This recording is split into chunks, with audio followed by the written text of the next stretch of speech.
what's up guys, it's wshaw, your California DUI defense lawyer at Shaw 3 Law Firm.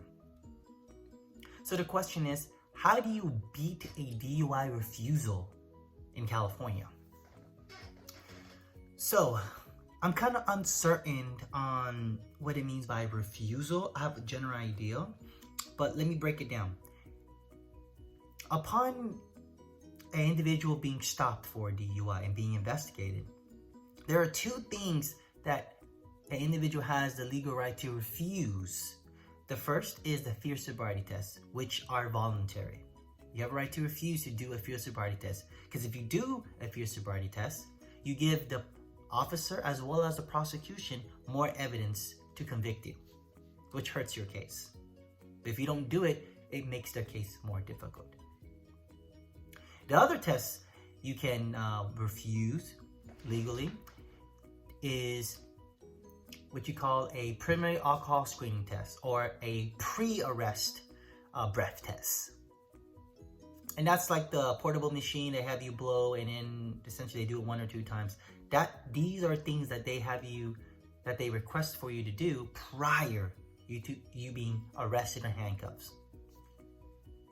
Now, upon being arrested in handcuffs, because of them having reason to believe you are under the influence, or probable cause that you are driving under the influence of alcohol or having a 0.08 or above BAC level, then they have to provide you your rights as it relates to you doing a chemical test.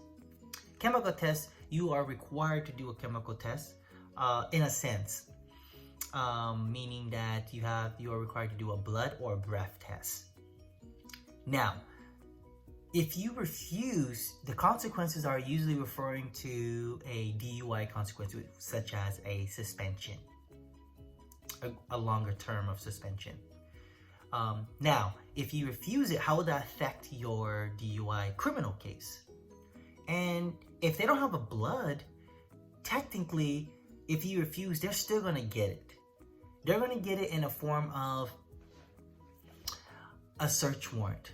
Because they had probable cause to arrest you, oftentimes they will draft up a search warrant to get your blood, or to get some form of chemical test from you, which is usually the blood. So there's no really a way of refusing and not doing the chemical test. But if you do the chemical test, you may have some defenses, because if you refuse to do the breath test prior to being arrested, there may be some issues regarding what your BAC level was at the time of driving.